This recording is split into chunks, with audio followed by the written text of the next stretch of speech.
Okay, hello, my Mingalawa. Jordan lesson one, Sabio Wame. The Chazajin Baluam solution, general design go no. Design go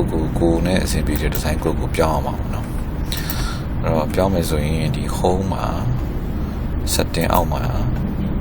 general Tima, Piamia, who loaded Singapore setting when they are. The US is setting women solution, US is setting Piam. Being active low up, no? Pilusion, bookie. Resolution, Dima, Yuroga, Piang, general, the existing Mahavation, Piani, new row, new low be so. Dima, Milligan, USA go down domino. Yoro, Kua, Piang, sewing. General Kudi, Singapore, go never to Abame. Single setting go, active piano man. Okay, name man. Timama Biang Livao, new lower. Yeah, we know Timato Dross, Singapore Eurocopes of Hawaii. People in these mainstream Ashi, the Niari Wano, Penyama Bashi, Lesurehao, or Shinare Halishi.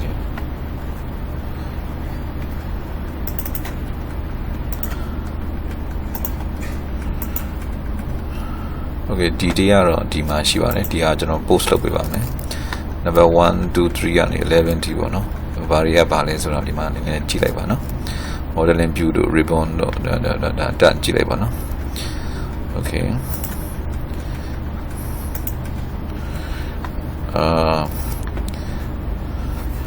Piluji, General Badones, General, the True Swayame Boma.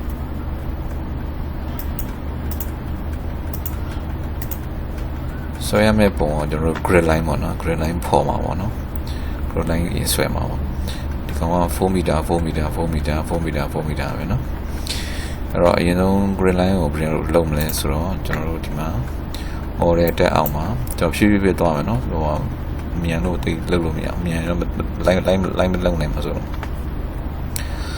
Construction level our domino. A general don't touch here to jumbo, general demand insert. Buff not enough to tell them I wanna. Very general Dima, general level.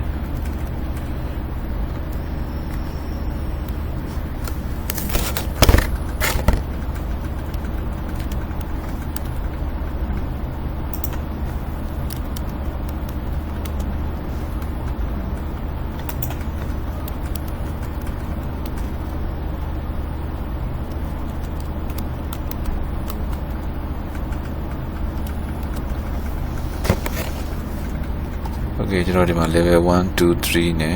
roof on a loading the map like Bame.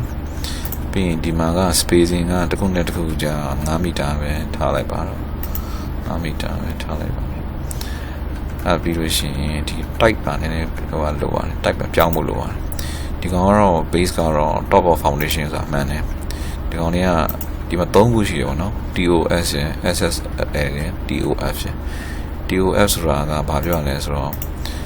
DOF got top of foundation, the Gonga structure slab level, slab at top of your. The Gonga top of steel on a ready to chat but however.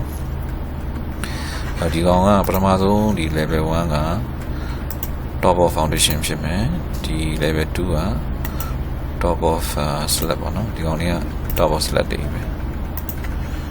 DOF SS the Gonga meter this sheet. The level means or the masoing, that space in mono, Avita the quad. The 0, 5, 10, look at domino. And as being general okay to like bomino. Okay, look, we general the Teca, the structure deck bono.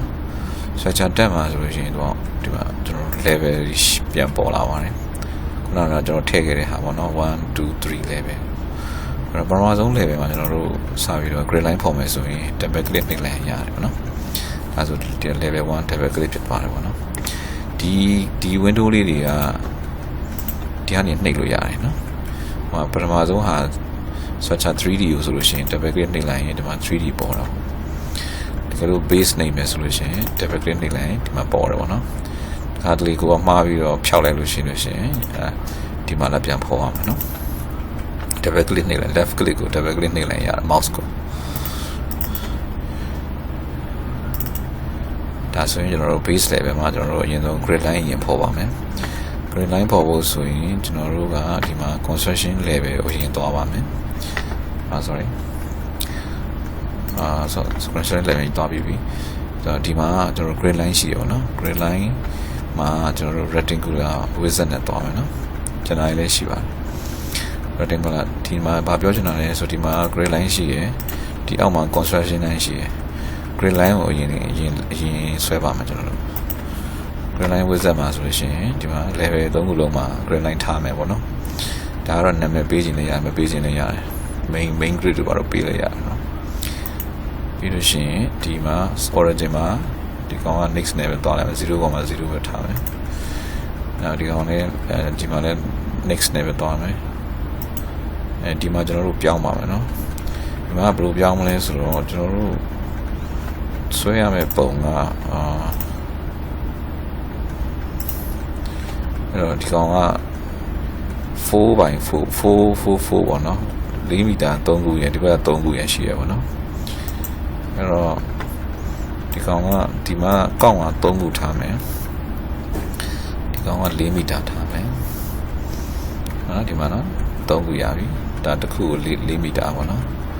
အဲ့ဒါ x direction ပါပေါ့နော်ဒီမှာ x direction y direction အတွက်ကဒီမှာဆိုရင် y direction ကဘယ်နှခုလဲဆိုတော့3ခု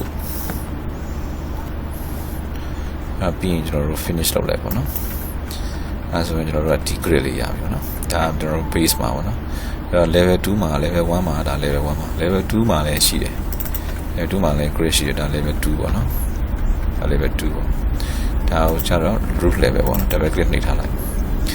အဲဆိုရင်ဒါကျွန်တော်တို့ကအကုန်ပဲဒီမှာက 3D ရှိမယ်နော်level 1ရှိမယ် level 2ရှိမယ် level 3ရှိမယ်နော်ဒါကျွန်တော် level 3မှာကျွန်တော်တို့ column အရင်စဆွဲမှာပေါ့နော် column size ကတော့ကျွန်တော်400ပတ်လည်လောက်ပဲအရင်ပေးလိုက်ပါမယ်နော် column ဆွဲမယ်ဆိုရင်ကျွန်တော်တို့ဒီမှာ steel ဆွဲမယ် box တွေရှိတယ် column ဆွဲမယ် box တွေရှိတယ်ကျွန်တော် star select ကိုလာဆွဲတာပေါ့နော်အဲ့တော့ column ဆွဲမယ်ဆိုရင် steel မှာကျွန်တော်တို့ column ပေါ့နော် column ဆွဲမယ်ဆို column ချက်ထောက်မယ်ထောက်လို့ရှိရင်ဒီ property tag မှာဘာပေါ်လာလဲဆိုတော့ဒီ property တွေပေါ်လာတာပေါ့နော်အဲ့မှာကျွန်တော်တို့ column ကိုဘယ်ကနေစဆွဲမလဲဆိုတော့ဒီမှာ level ပေါ်လာတယ် base level ကနေ base level ဆိုတော့ထောက်ကြည့်လိုက်ရင်ကျွန်တော်တို့ဒီမှာပေါ်တယ် base level 1 base level 1ကနေပြီးတော့ကျွန်တော်တို့အပေါ်ထိ3တက်ထိဆိုတော့3တက်ထိထားမယ်ပေါ့နော်ဒါကကိုက2တက်ထိပဲတက်ချင်တယ်ဆိုရင်တော့ဒီမှာ2ပြောင်းလိုက်ပေါ့နော်ကျွန်တော်တို့ဒီ case မှာ3တက်ထိသွားမယ်အဲ့တော့ပြီးလို့ရှိရင် column ကကျွန်တော်တို့ဒီမှာ size ရွေးပြရမယ်တော့တယ်တော့ဒီမှာတော့ session က400ဝင်နေလို့ပေါ့နော်တကယ်လို့400မဟုတ်ဘူးဆိုလို့ရှိရင်ကျွန်တော်တို့ဒီမှာ new edit နဲ့သွားမယ် new edit မှာကျွန်တော်တို့ဒီမှာ400ရိုက်မှာပေါ့နော်400ရိုက်မယ်400ဝင်ရိုက်လိုက်ပေါ့ဝင်ရိုက်ပြီးတော့ okay နှိပ်လိုက်ရင်ကျွန်တော်တို့ရမယ်ပြီးရင်ကျွန်တော်တို့ဒီမှာ auto design က click လုပ်ထားမယ်ပေါ့နော် auto design click လုပ်ထားမယ်ပြီးလို့ရှိရင်ကျွန်တော်ရာကြီးကိုခဏ save လိုက်ဒီကောင် save လိုက်ရင်ဒီ custom place column အောက်မှာcolumn ပေါ့နော်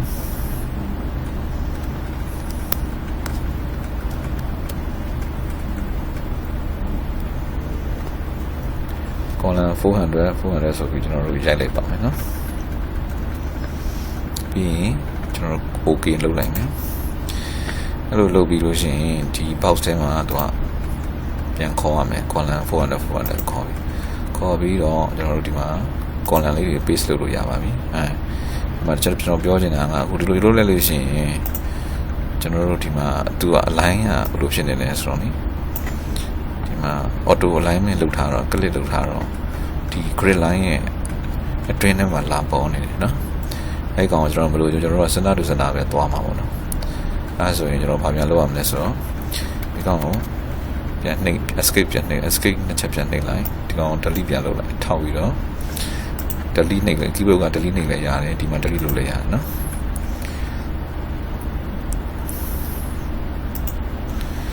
ကျွန်တော်တို့ပြန်ဆွဲမယ်ပေါ့နော်အဲ့ဒါ column model column အောက်မှာပေါ့နော် နော်ပြန်ဆွဲမယ် property က400ကျွန်တော်တို့ဒီမှာ auto alignment ဆိုတာဖြုတ်လိုက် clip ဖြုတ်လိုက်ကျွန်တော်ဒီမှာတစ်ချောင်းတခုချင်းအဲ့လိုသွားလဲရတယ်ပေါ့နော်ဒါမှမဟုတ်ရင်ဒီလိုမျိုး window နဲ့သွားလဲရတယ်တကယ်လို့အကုန်လုံးတူရဆိုရင်ဒီလိုမျိုးအကြီးသွားလဲရတယ် window အကြီးနဲ့နော်ပြီးလို့ရှိရင်တော့ right click နှစ်ချက်နှိပ်ရင်လည်းရတယ်ဒီနေရာမှာဒီအဝါတိုင်းကြောက်သွားအောင် right click နှစ်ချက်နှိပ်ရင်လည်းရတယ်ဒါမှမဟုတ်လည်း escape နှိပ်ချင်လည်းရတယ်ပေါ့နော်အဲ့တော့ဒါ column ပြီးသွားပြီကြည့်ချင်ရင်ကျွန်တော်တို့ဒီမှာ 3D ကိုလာနှိပ်လိုက်ပေါ့နော်ဒါဆိုရင်တော့ 3D ပေါ်လာမှာပေါ့နော် 3D column first level 1 2 3 ထိပြီးသွားပြီပေါ့နော်ပြီးရင်ကျွန်တော်တို့ဗာဆွဲမလဲဆိုတော့ level 1ပြီးသွားပြီ level 2မှာကျွန်တော်တို့ level 1မှာ bin မရှိဘူးနော် level 2မှာ bin ရှိမယ် level 2ကိုကျွန်တော်တို့နှိပ်နိုင်တယ်နှိပ်ပြီးလို့ရှိရင် bin ဆွဲမယ်ပေါ့နော် bin ကကျွန်တော်တို့ဒီ border အောက်မှာပဲဒီမှာ bin ရှိရယ် bin အောက်မှာ bin အောက်မှာကျွန်တော်တို့ဒီမှာ bin ကိုကျွန်တော်တို့ session ကိုဝင်ပြောင်းလိုက်ပါမယ်နော် session ဝင်ပြောင်းလိုက်မယ်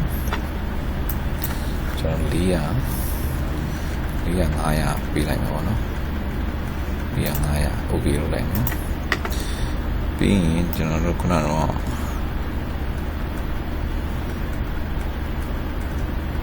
auto design ကတော့ထားရမယ်နော်ဒီမှာ auto alignment ကိုဖြုတ်လိုက်မယ်ကျွန်တော်တို့ဖြုတ်ပြီးတော့sorry auto alignment တက်ထားမယ် sorry ဒီကောင် auto alignment တက်ထားcolumn သာဖြုတ်လိုက်တာပြီးရင်ကျွန်တော်တို့ဒီကောင် save လုပ်ပါမယ် save လုပ်ပြီးလို့ရှိရင်ကျွန်တော်တို့ဒီကောင်ကို bin ဆိုပြီးတော့ဖတ်ထားပါမယ်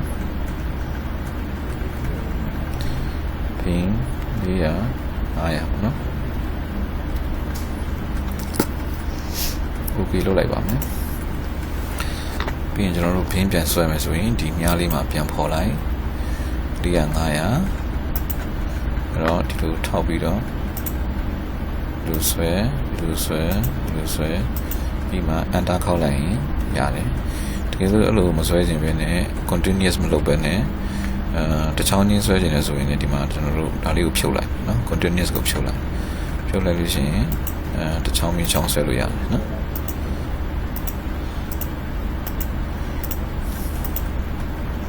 ဒါတော့ alternative way တော့အများကြီးရှိရပါတော့တကယ်လို့ကိုက window လိုက်ဒီဆွဲခြင်းလဲဆိုလဲရတယ်ဒီကောင် window တစ်ခုလုံးပေးချလိုက်အဲဆိုတော့ auto ဆွဲသွားတယ်နော်အဲ့ဒါဒီမှာ ribbon TTT yellow ribbon ဒီ yellow color ဒီကောင်ကဝင်လို့ရှိရင်ဖြုတ်ခြင်းကျွန်တော် right click နေလဲရတယ် escape နေလဲရတယ်နော် right click နဲ့ချက်နေလဲရတယ် escape နေလဲရတယ်အဲ 3D မှာကျွန်တော်တို့ပြန်ကြည့်မယ်ပေါ့နော်အဲဆိုရင်ကျွန်တော်တို့ဒီပထမတက်ကိုစင်ကူနဲ့ရန်ကုန်နဲ့ကွာနေကျွန်တော်ဒီမှာဒီဟာ level 1လို့ခေါ်တာစင်ကူမှာပထမပြီးမှာတော့ base လို့ဖြစ်နေနော် basement flow ရပထမတက်ဒုတိယတက်လို့ဖြစ်ကျွန်တော်ဒီမှာ level 1 level 2 level 3အဲ့လိုသွားတာအဲ့တော့တတိယroof ကိုသွားမယ်ပေါ့နော် roof မှာလည်းကျွန်တော်တို့က bin ဆွဲမယ်ပေါ့နော် bin ကခုနကတော့ကျွန်တော်တို့ရဲ့ bin တိုင်းပဲနော်တိုင်းပဲဆွဲပြီးတော့ကျွန်တော်တို့ဒါအကုန်လုံး white ချလိုက်မယ်အဲဆို auto bin ဆွဲပြီးသားဖြစ်သွားပါမယ်နော်